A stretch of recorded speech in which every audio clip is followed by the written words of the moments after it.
a fairer way of working, We just want a fair suck of the surf. or the collapse of the gig economy. There's Lyft, there's Holler, there's other gig platforms, there's cleaning services that work by gig platforms, there's babysitting services that work by gig platforms. Just what does it mean now 4 Uber drivers are deemed employees, not contractors? A massive bill for Uber is coming. So Uber has lost, or will the government ride to the rescue?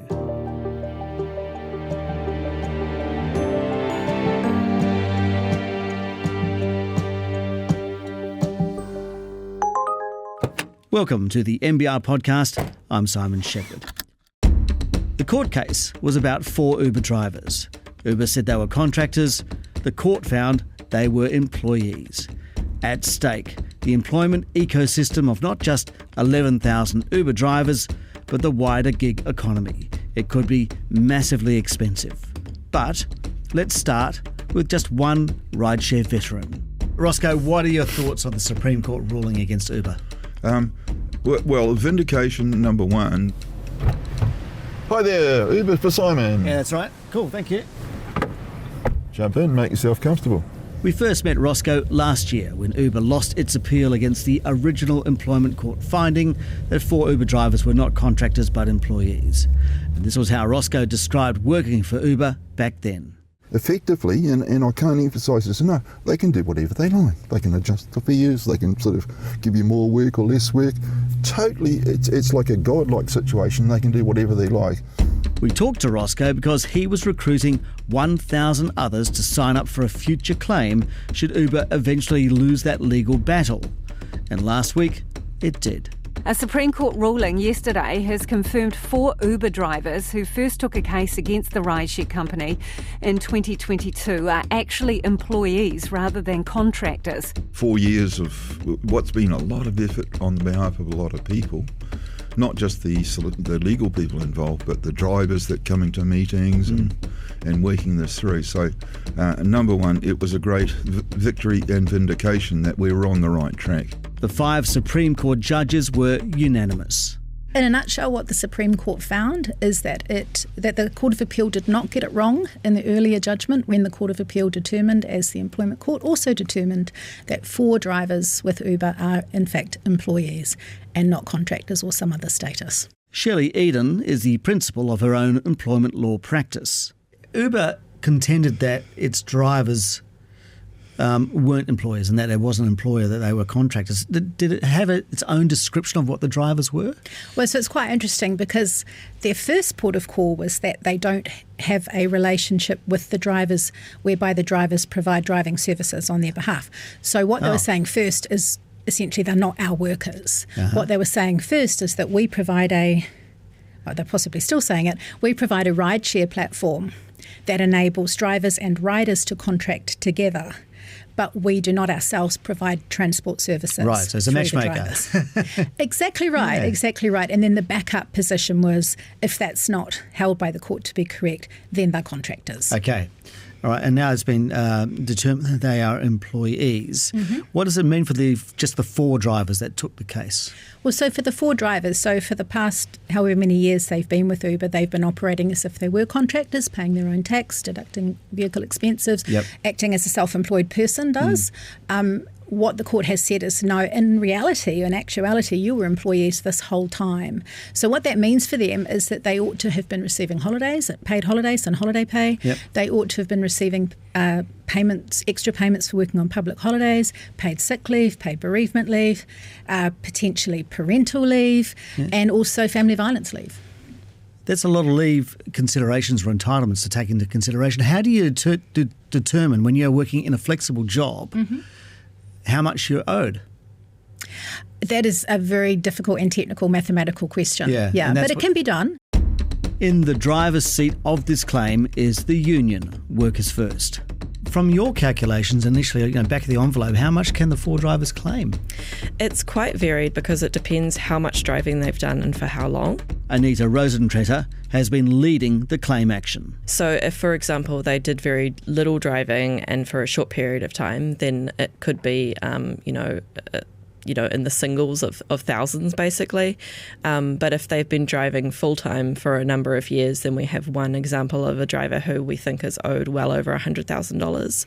So just great variation depending on how much they've done. But how far back? I mean, this has been sort of first lodged, I think it was at 21 or 22. How far back can they claim to? So they can claim for 6 years from filing. So for the 4 drivers that we've already filed for back in, like you say, 2021, it would be 6 years back from that date, and then up till anything they're owed up till now, basically. For drivers who we filed for after that, it would be 6 years from the date of filing. So anyone who got in quite early on, and we did have a big influx of drivers after the first employment court win, those drivers are in a really good position because they've already filed, and so it's effectively put like a freeze on things for them in terms of that 6 year statute of limitations. Right. So they filed early, and so they can go back 6 years. And so this is the parallel kind of process you're going through. So not only have you been going through this process of employment court, appeals court, now Supreme Court for these 4 drivers, you have 1,000 others who you're going to put through the Employment Relations Authority process. Is it, and you got a lot of sign up at previous court wins. What's happening now? Yeah, I mean, you understand it well. It is indeed a parallel process. So it is sort of the Employment Relations Authority claims are on the basis of a win in court on this particular case. But exactly, it's a parallel process. So we've been lodging those over the years ever since the employment court case win. Yep. How many drivers have you got signed up now? More than 1,000. It is a little bit hard to keep track because obviously we lodge on behalf of drivers when they join the union. It's been 4 years, so some of those drivers have of course left. They've moved overseas, or they've stopped driving for Uber, or they've left the union, or whatever. So some of those drivers aren't members anymore, and then we've got the members as well, but generally speaking around 1,000. Yeah, and are you getting a lot of people signing up now that you've won this Supreme Court appeal? Absolutely, yeah, total influx over the last couple of days. Wow, okay. All right. Uber says it has, in a press release, tens of thousands of drivers, but do you know how many? Is there any data on how many people drive for Uber? The last figure they gave was 11,000, and that was in the Supreme Court, so I would hope that that's an accurate figure. However, I have seen a number of different figures from the company over the years, and obviously it can change, but some of the figures have been quite drastically different. So it is a problem that there is a lack of transparency around how this company operates and exactly who is engaged with it. Yeah, but could those 11,000, not just the 1,000 that you're representing, but the total 11,000 pursue their own claims if you guys are successful in getting payouts of up to $100,000? Potentially. I mean, we would recommend they join the union because they have access to a legal team straight away on a very low fee. If they were to do it independently, which they can, obviously, they might want to engage their own external representation, a lawyer, and that could be very expensive. But yes, potentially they all have a claim for wage arrears. And potentially this is a huge amount of money then for Uber. Yeah, absolutely. A massive bill for Uber is coming. Let's just hop out of the Uber debate for a moment to say, if you're enjoying the NBR Podcast, Independent Business Journalism, please give us a follow and share the show. All right, let's carry on with the ride.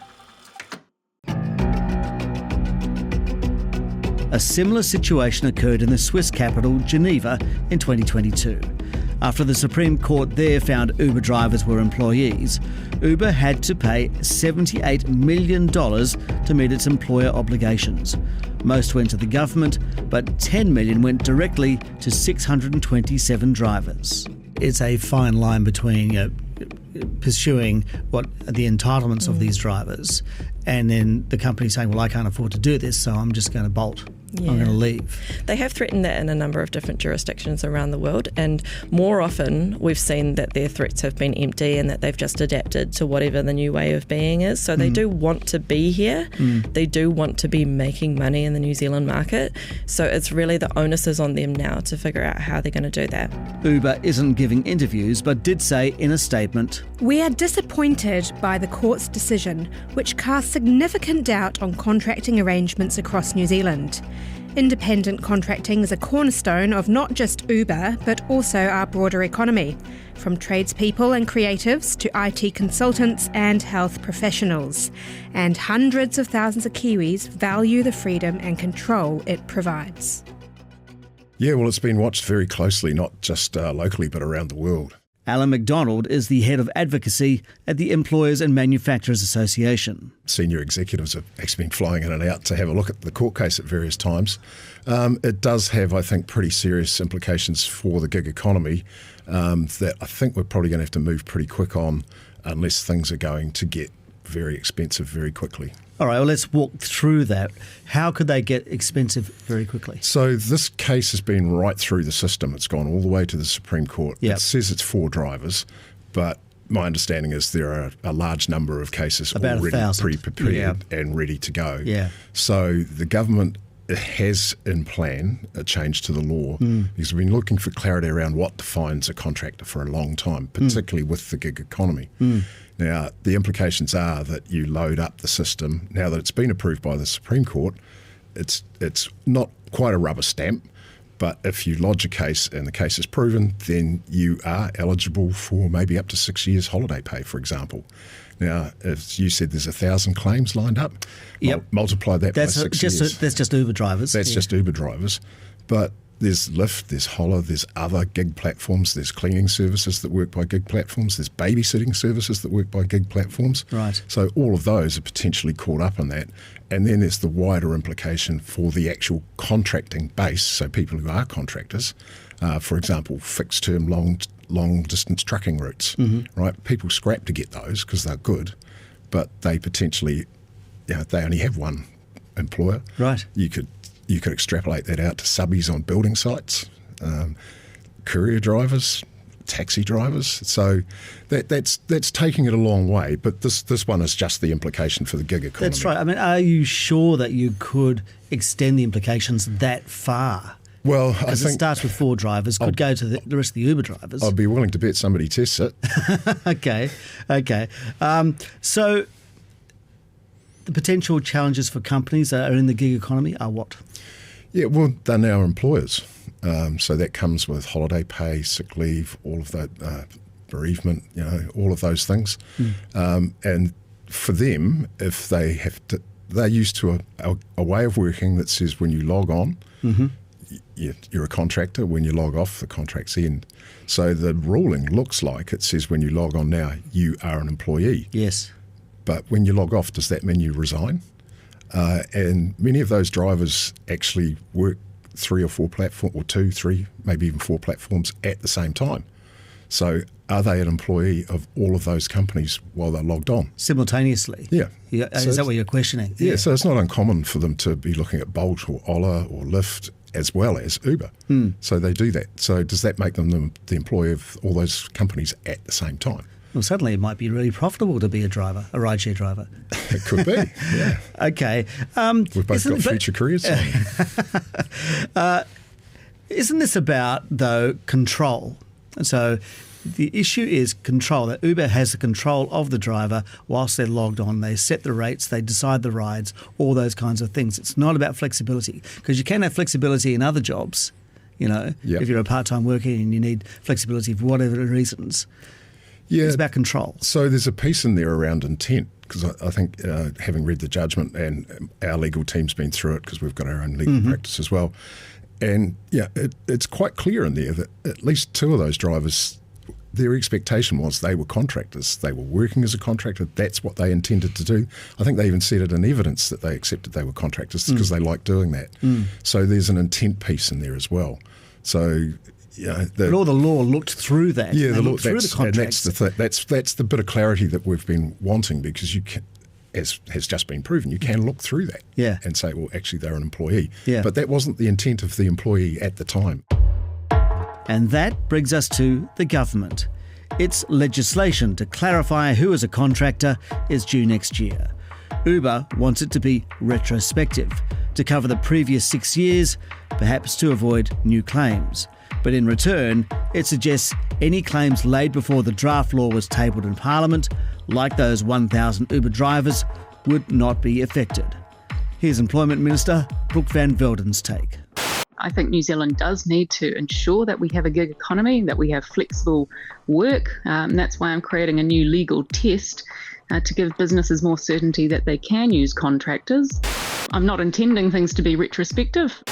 Could it wipe away any obligations that Uber has to those 4 drivers and any of the other drivers taking an ERA No, process? I don't. It would be extremely unlikely. It's very, very rare for legislation to have retrospective application. Here's lawyer Shelley Eden again. There's no sign of it on this as far as I'm aware. So our 4 drivers who've got to where they've got to, their status at the moment is the law has said they are employees, and accordingly they have to be treated as such and have the protections of that.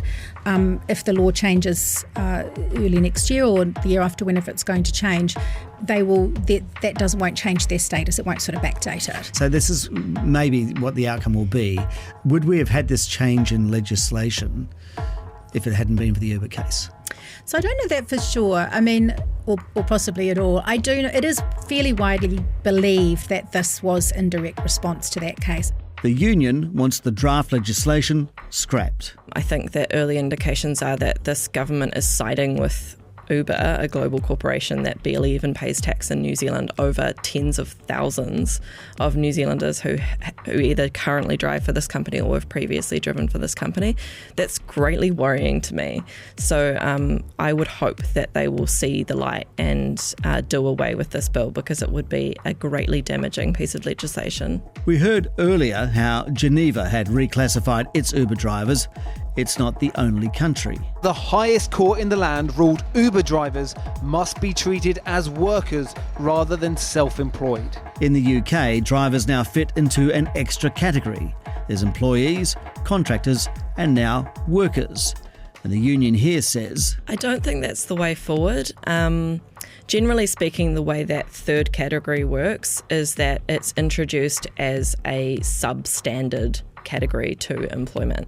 So you don't get all of the rights and protections that you get as an employee. And I don't see that it's necessary or right or just for anybody who is engaged in a form of subservient work to not have access to the rights and protections of an employee.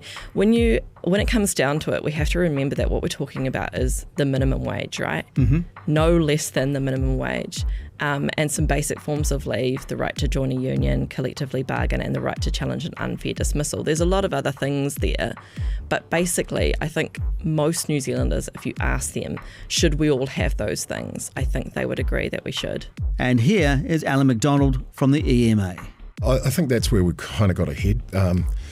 It's quite clear to us, and others will disagree, but from our point of view, the legislation we've got now and what the Uber case has been jammed into, it's a new way of working that's been jammed into an old working framework.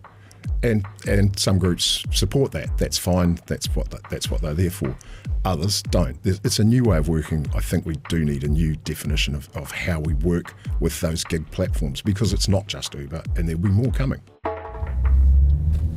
Let's go back to those at the heart of this debate, the Uber drivers. Roscoe still drives for Uber, but claims the profit has gone, and so also picks up other work. If you sit down with the accountant at the end of the year, he's going to say you've made $8 an hour or something. You see what I'm saying? Right. So there's a difference between turnover and making a surplus. And what's missing is the surplus factor. So you're not even making minimum wage, that's what you're saying. If you look at the pure hours that you're online, the answer is no. Yeah. Now, I'm not coming in and saying we want, minimum wage for everything we do. I'd like people to look at it. How can we make this better for the drivers? Because quite clearly the drivers are extremely unhappy compared to what they have been in the past. How can we make the drivers happy? How can we keep the public happy? How can we keep Uber happy? How can we keep the employees happy? This is quite a complex picture. I'm not the expert that can sort that out. All right. Do you think that this could, just eliminate these kind of driving jobs? Oh, absolutely not, no. There are certain things that I think, let's say, very, very useful to, for instance, Uber drivers. Number one is collective bargaining. Now, this is probably a big no-no on the other side of the fence, but the ability, like Uber has access to AI, they have access to unlimited funds. So what chance has a poor little third world driver got against Uber if you got any disputes? Right. And my main bugbear with the contract law is not that there is a law, but it seems to just allow employees to get away with murder, and there's no external body to stop them doing that. Right. So you don't want the end of the job, you just want a fairer job. Is that what you're saying? Or fairer treatment? Into the Kiwi vernacular. We just want a fair suck of the sav. Okay, you can't argue with that. And that wraps up this episode of the NBR Podcast. Any social clips used are in the description. And thanks to senior content producer Joseph Hisayasu. For early access to new episodes, subscribe at nbr.co.nz. Up next, how the upcoming death of baby boomers is an opportunity for struggling charities. I'm Simon Shepherd. We'll catch you then.